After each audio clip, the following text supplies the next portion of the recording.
Dracula by Bram Stoker. Chapter 7. Cutting from The Daily Graph, 8th of August. Pasted in Mina Murray's journal. From a correspondent. Whitby. One of the greatest and suddenest storms on record has just been experienced here, with results both strange and unique. The weather had been somewhat sultry, but not to any degree uncommon in the month of August.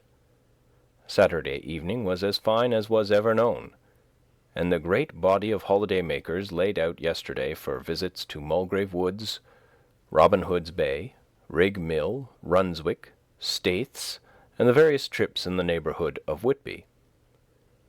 The steamers Emma and Scarborough made trips up and down the coast, and there was an unusual amount of tripping both to and from Whitby. The day was unusually fine till the afternoon, when some of the gossips who frequent the East Cliff churchyard, and from the commanding eminence watch the wide sweep of sea visible to the north and east, called attention to a sudden show of mares' tails high in the sky to the northwest.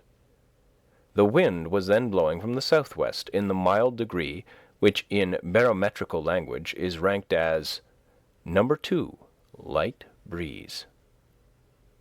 The coast guard on duty at once made report, and one old fisherman, who for more than half a century has kept watch on weather signs from the East Cliff, foretold in an emphatic manner the coming of a sudden storm. The approach of sunset was so very beautiful, so grand in its masses of splendidly coloured clouds, that there was quite an assemblage on the walk along the cliff in the old churchyard to enjoy the beauty. Before the sun dipped below the black mass of Kettleness, standing boldly athwart the western sky, its downward way was marked by myriad clouds of every sunset colour, flame, purple, pink, green, violet, and all the tints of gold, with here and there masses not large, but of seemingly absolute blackness, in all sorts of shapes, as well outlined as colossal silhouettes.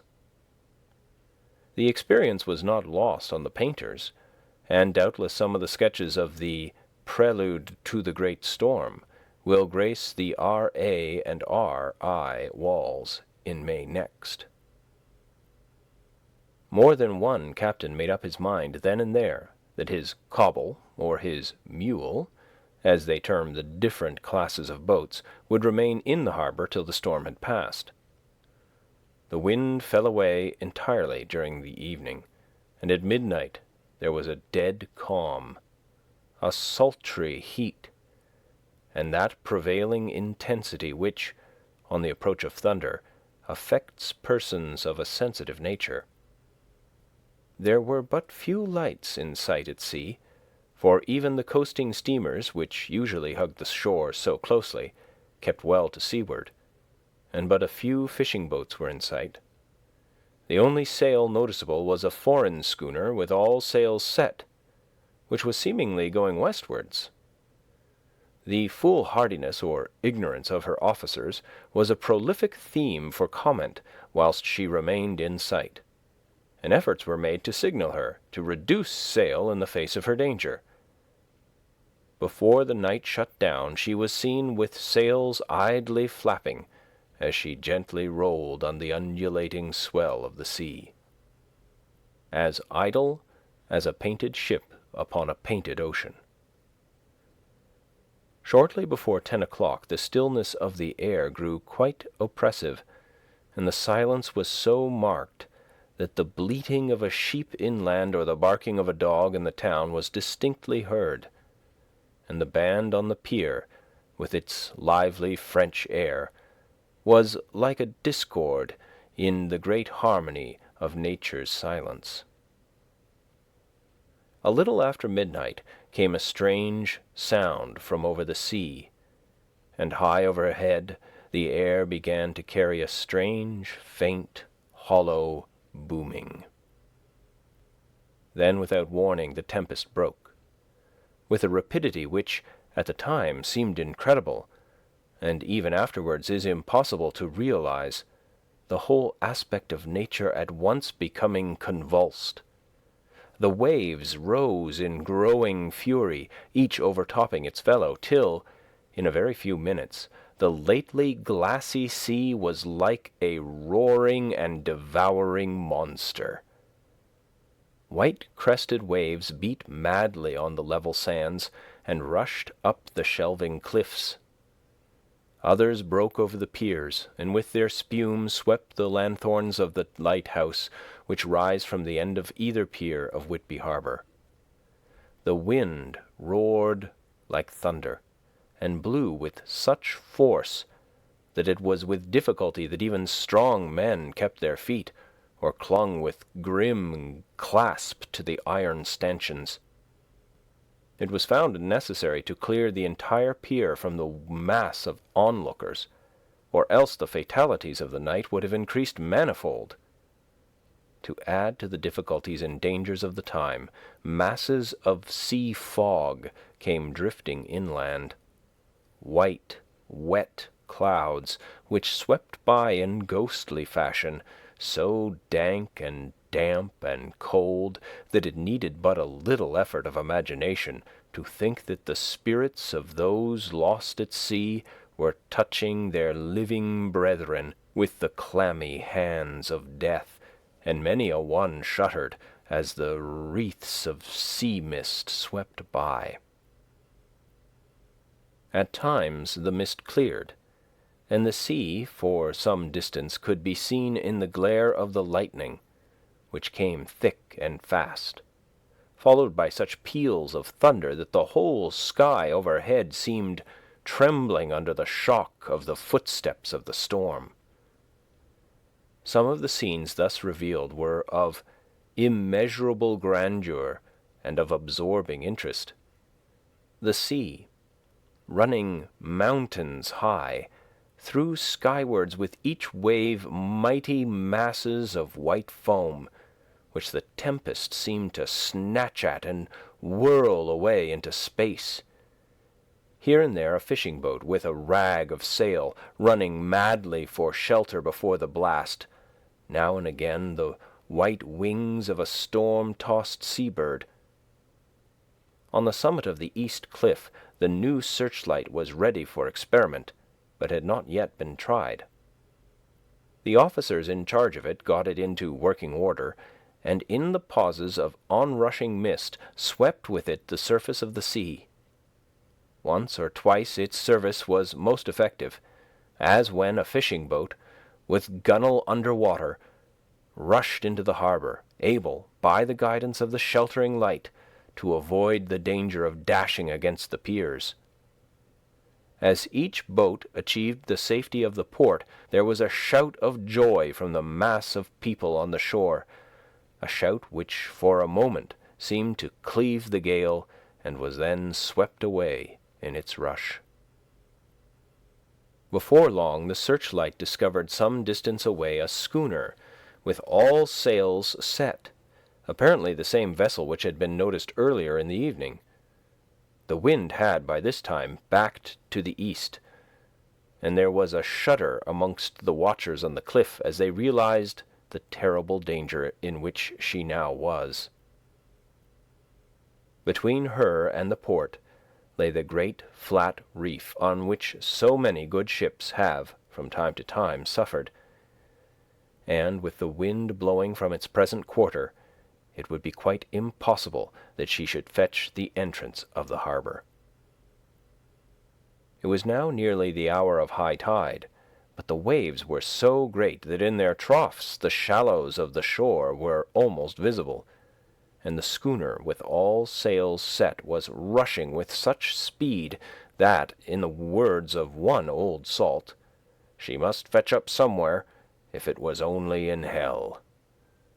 Then came another rush of sea fog, greater than any hitherto, a mass of dank mist, which seemed to close on all things like a grey pall, and left available to men only the organ of hearing, for the roar of the tempest and the crash of the thunder and the booming of the mighty billows came through the damp oblivion even louder than before. The rays of the searchlight were kept fixed on the harbour mouth across the east pier, where the shock was expected, and the men waited, breathless. The wind suddenly shifted to the northeast, and the remnant of the sea fog melted in the blast. And then, mirabile dictu, swept the strange schooner before the blast with all sails set, and gained the safety of the harbour. The searchlight followed her, and a shudder ran through all who saw her, for lashed to the helm was a corpse, with drooping head, which swung horribly to and fro at each motion of the ship. No other form could be seen on the deck at all. A great awe came on all as they realized that the ship, as if by a miracle, had found the harbour, unsteered save by the hand of a dead man. However, all took place more quickly than it takes to write these words. The schooner paused not, but, rushing across the harbour, pitched herself on that accumulation of sand and gravel washed by many tides and many storms, into the southeast corner of the pier jutting under the east cliff, known locally as Tate Hill Pier. There was, of course, a considerable concussion as the vessel drove up on the sand heap. Every spar, rope, and stay was strained, and some of the top hammer came crashing down. But strangest of all, the very instant the shore was touched, an immense dog sprang up on deck from below, as if shot up by the concussion, and running forward, jumped from the bow on the sand. Making straight for the steep cliff where the churchyard hangs over the laneway to the east pier so steeply that some of the flat tombstones, thruffsteins or throughstones as they call them in the Whitby vernacular, actually project over where the sustaining cliff has fallen away, it disappeared in the darkness, which seemed intensified just beyond the focus of the searchlight. It so happened that there was no one at the moment on Tate Hill Pier, as all those whose houses are in close proximity were either in bed or were out on the heights above. Thus the Coast Guard on duty on the eastern side of the harbour, who at once ran down to the little pier, was the first to climb aboard. The men working the searchlight, after scouring the entrance of the harbour without seeing anything, then turned the light on the derelict and kept it there. The Coast Guard ran aft, and when he came beside the wheel, bent over to examine it, and recoiled at once as though under some sudden emotion. This seemed to pique general curiosity, and quite a number of people began to run.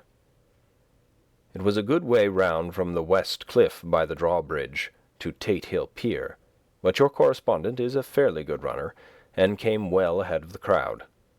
When I arrived, however, I found already assembled on the pier a crowd, whom the Coast Guard and police refused to allow to come on board.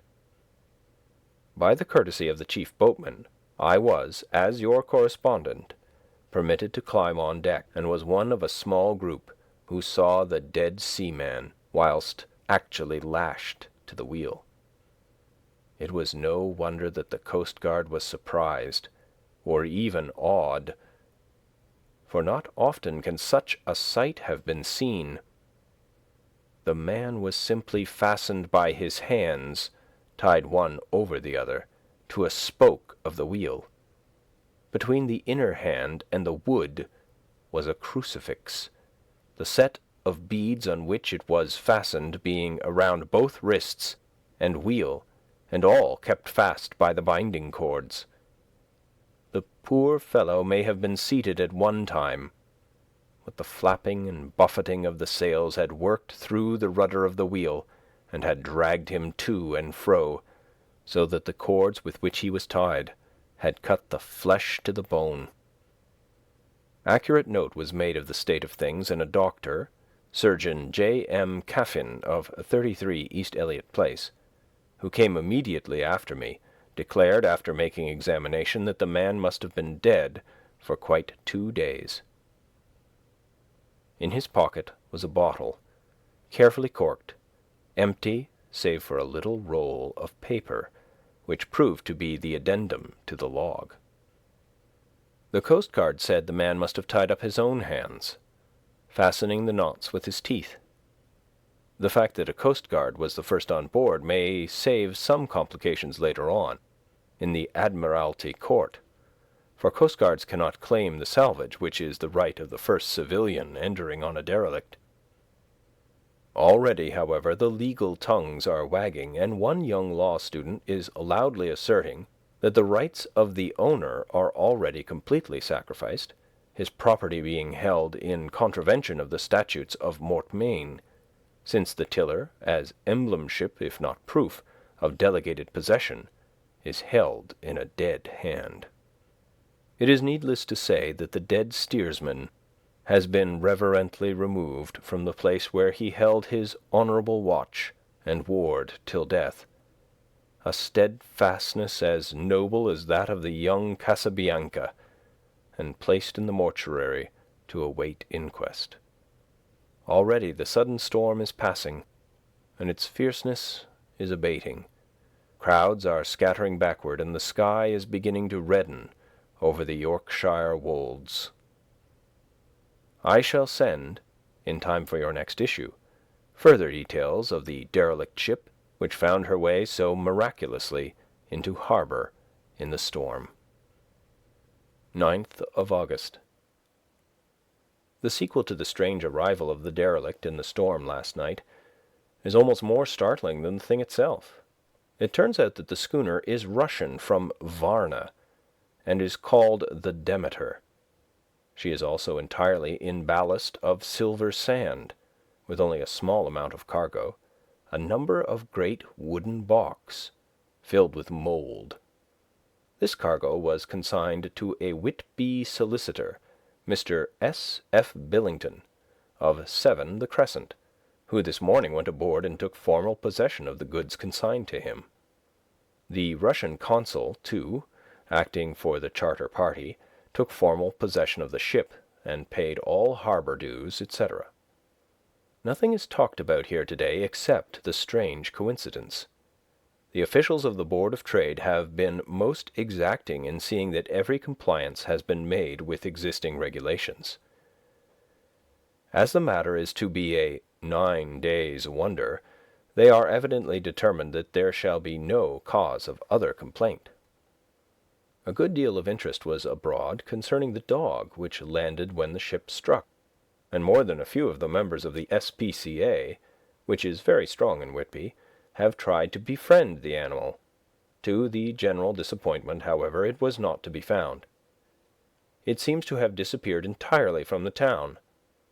It may be that it was frightened, and made its way on to the moors, where it is still hiding in terror.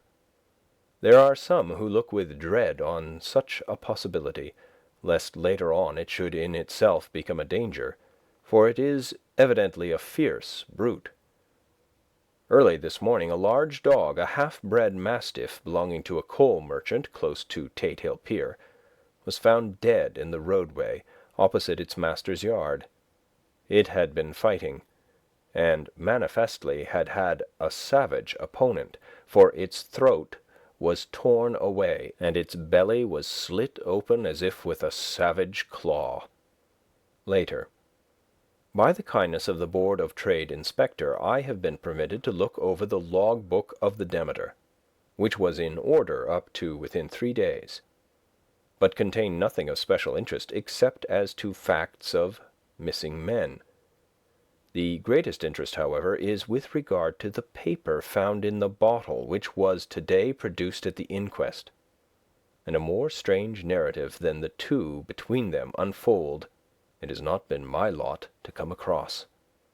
As there is no motive for concealment, I am permitted to use them, and accordingly send you a transcript, simply omitting technical details of seamanship and supercargo. It almost seems as though the captain had been seized with some kind of mania before he had got well into blue water, and that this had developed persistently throughout the voyage. Of course, my statement must be taken cum grano, since I am writing from the dictation of a clerk of the Russian consul, who kindly translated for me, time being short.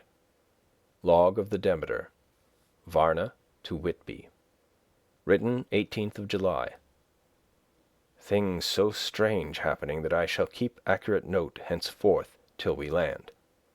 On 6 July, we finished taking in cargo, silver sand and boxes of earth.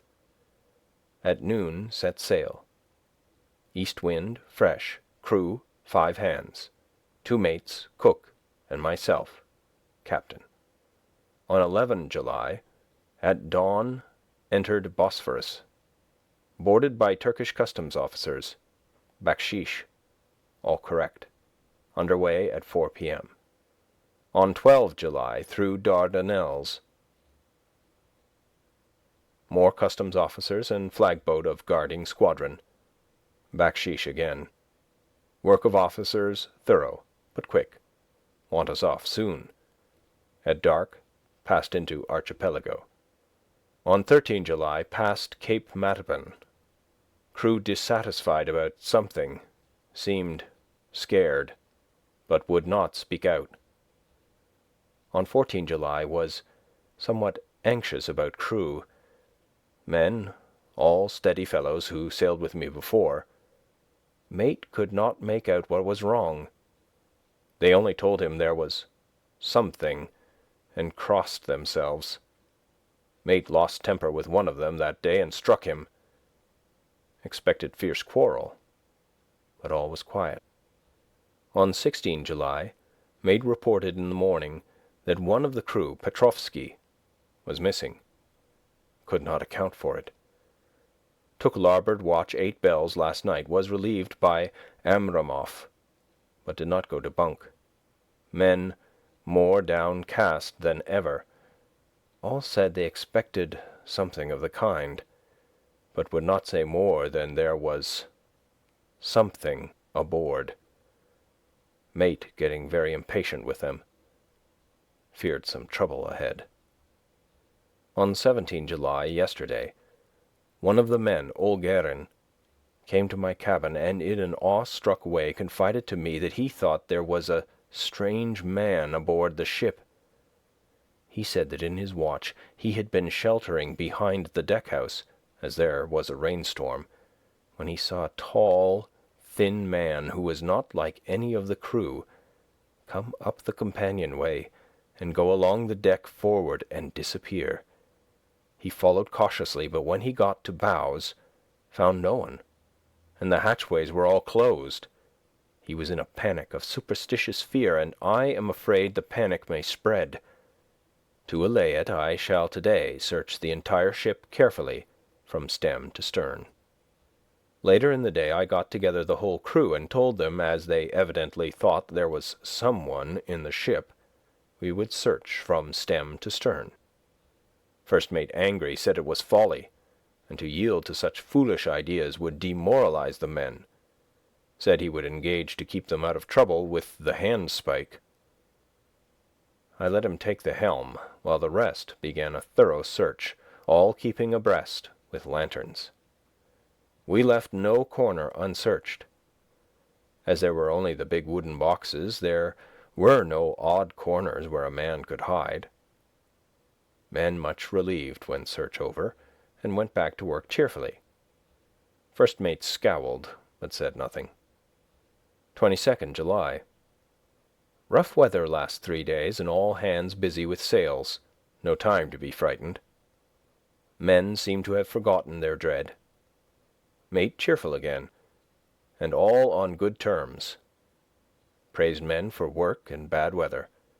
Past Gibraltar and out through straits. All well. 24th July. There seems some doom over this ship. Already a hand short and entering the Bay of Biscay with wild weather ahead. And yet last night Another man lost, disappeared, like the first. He came off his watch and was not seen again. Men, all in a panic of fear, sent a round robin asking to have double watch, as they fear to be alone. Mate angry. Fear there will be some trouble, as either he or the men will do some violence. 28 July. 4 days in hell. Knocking about in a sort of maelstrom. And the wind a tempest. No sleep for anyone. Men all worn out. Hardly know how to set a watch, since no one fit to go on. Second mate volunteered to steer and watch, and let men snatch a few hours' sleep.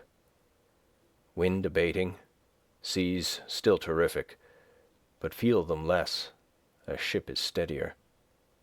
29 July. Another tragedy. Had single watch tonight, as crew too tired to double. When morning watch came on deck, could find no one except steersman. Raised outcry, and all came on deck. Thorough search, but no one was found. Are now without second mate, and crew in a panic. Mate and I agreed to go armed henceforth and wait for any sign of cause. 30 July. Last night. Rejoiced we are nearing England. Weather fine, all sails set. Retired, worn out, slept soundly. Awakened by mate telling me that both man of watch and steersman missing. Only self and mate, and 2 hands left to work ship. 1 August. 2 days of fog, and not a sail sighted. Had hoped when in the English Channel to be able to signal for help or get in somewhere. Not having power to work sails, have to run before wind. Dare not lower, as could not raise them again. We seem to be drifting to some terrible doom.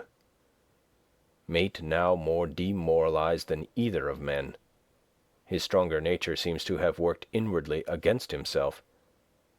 Men are beyond fear, working stolidly and patiently with minds made up to worst. They are Russian, he Romanian. 2 August, midnight. Woke up from few minutes' sleep by hearing a cry, seemingly outside my port. Could see nothing in fog. Rushed on deck and ran against mate. Tells me he heard cry and ran, but no sign of man on watch. 1 more gone. Lord, help us. Mate says we must be past Straits of Dover, as in a moment of fog lifting we saw North Foreland, just as he heard the man cry out. If so, we are now off in the North Sea, and only God can guide us in the fog, which seems to move with us, and God seems to have deserted us. 3 August. At midnight I went to relieve the man at the wheel, and when I got to it, found no one there. The wind was steady, and as we ran before it there was no yawing. I dared not leave it, so shouted for the mate. After a few seconds he rushed up on deck in his flannels. He looked wild-eyed and haggard, and I greatly fear his reason has given way. He came close to me, and he whispered hoarsely with his mouth to my ear, as though fearing the very air might hear. "It is here. I know it now. On the watch last night I saw it. Like a man, tall and thin and ghastly pale. It was in the bows and looking out. I crept behind it and gave it my knife. But the knife went through it, empty as the air." And as he spoke he took the knife and drove it savagely into space. Then he went on. "But it is here, and I'll find it. It is in the hold, perhaps in one of those boxes. I'll unscrew them one by one and see. You work the helm." And with a warning look and his finger on his lip, he went below. There was springing up a choppy wind, and I could not leave the helm. I saw him come out on deck again with a tool chest and lantern, and go down the forward hatchway. He's mad, stark, raving mad, and it's no use my trying to stop him. He can't hurt those big boxes. They are invoiced as clay, and to pull them about is as harmless a thing as he can do. So here I stay, and mind the helm and write these notes. I can only trust in God and wait till the fog clears. Then, if I can't steer to any harbour with the wind that is, I shall cut down sails and lie by and signal for help. It is nearly all over now. Just as I was beginning to hope that the mate would come out calmer, for I heard him knocking away at something in the hold, and work is good for him, there came up the hatchway a sudden, startled scream, which made my blood run cold, and up on the deck he came as if shot from a gun, a raging madman with his eyes rolling and his face convulsed with fear. "Save me! Save me!" he cried, and then looked round on the blanket of fog. His horror turned to despair, and in a steady voice he said, "You had better come too, Captain, before it is too late. He is there. I know the secret now. The sea will save me from him, and it is all that is left." Before I could say a word or move forward to seize him, he sprang on the bulwark and deliberately threw himself into the sea. I suppose I know the secret too now. It was this madman who had got rid of the men one by one, and now he has followed them himself. God help me! How am I to account for all these horrors when I get to port? When I get to port, will that ever be? 4 August. Still fog, which the sunrise cannot pierce. I know there is sunrise because I am a sailor. Why else I know not. I dared not go below. I dared not leave the helm, so here all night I stayed, and in the dimness of night I saw it. Him. God, forgive me, but the mate was right to jump overboard. It was better to die like a man, to die like a sailor in blue water. No man can object. But I am captain, and I must not leave my ship. But I shall baffle this fiend or monster, for I shall tie my hands to the wheel when my strength begins to fail, and along with them I shall tie that which it, dare not touch. And then, come good wind or foul, I shall save my soul and my honour as captain. I am growing weaker, and the night is coming on. If he can look me in the face again, I may not have time to act. If we are wrecked, mayhap this bottle may be found, and those who find it may understand. If not, well, then all men shall know that I have been true to my trust.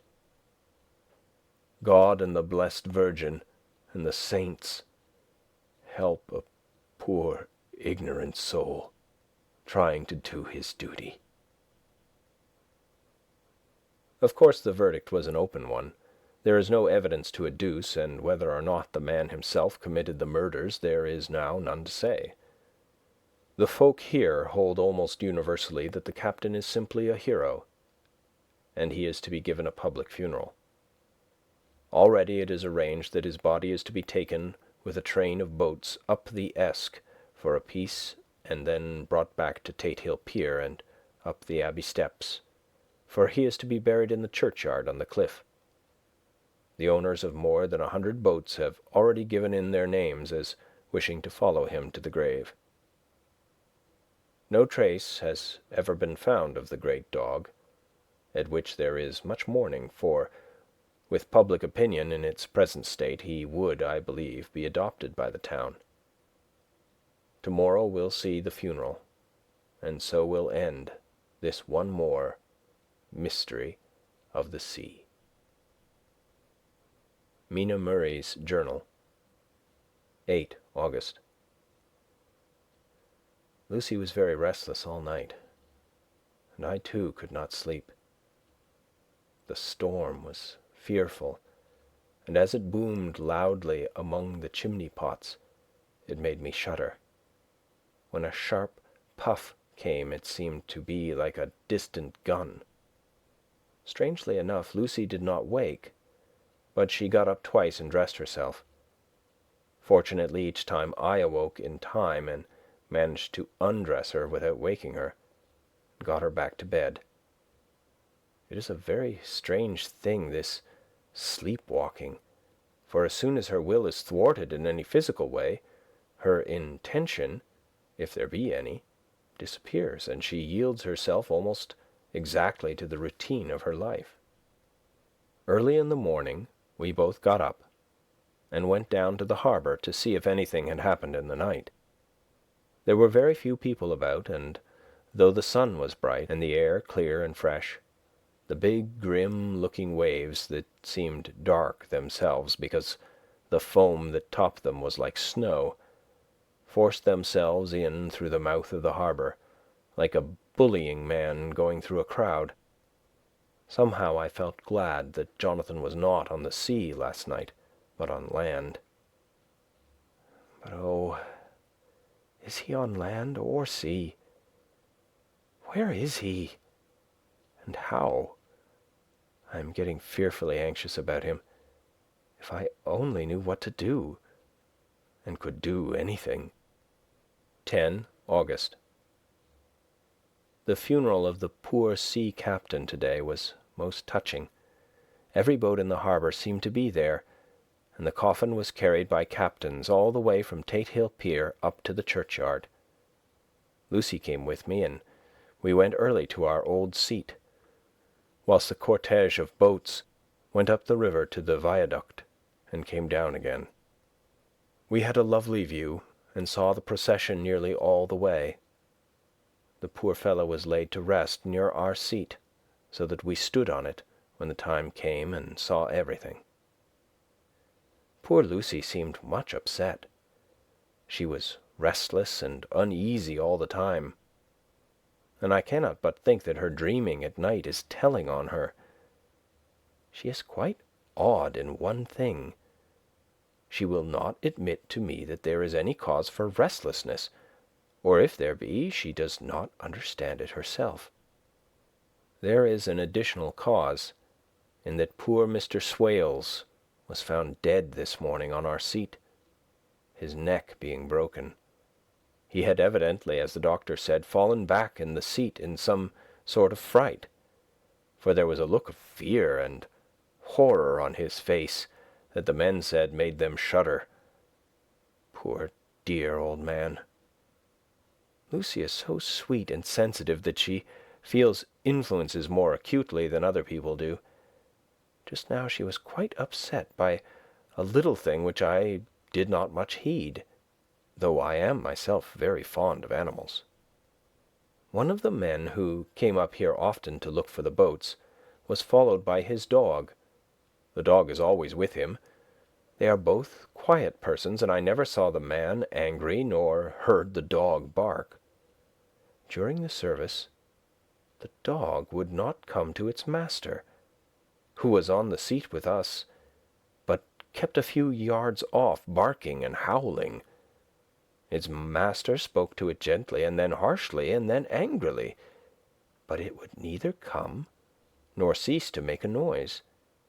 It was in a fury, with its eyes savage and all its hair bristling out like a cat's tail when puss is on the war-path.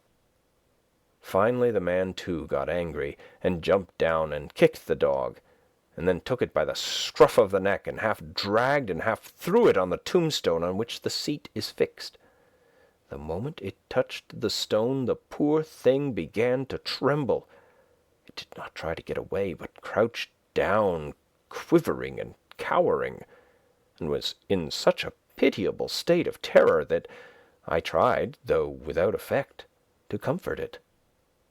Lucy was full of pity too, but she did not attempt to touch the dog, but looked at it in an agonized sort of way. I greatly fear that she is of too supersensitive a nature to go through the world without trouble. She will be dreaming of this tonight, I am sure. The whole agglomeration of things, the ship steered into port by a dead man, his attitude tied to the wheel with a crucifix and beads, the touching funeral, the dog, now furious and now in terror, will all afford material for her dreams. I think it will be best for her to go to bed tired out physically, so I shall take her for a long walk by the cliffs to Robin Hood's Bay and back. She ought not to have much inclination for sleepwalking then.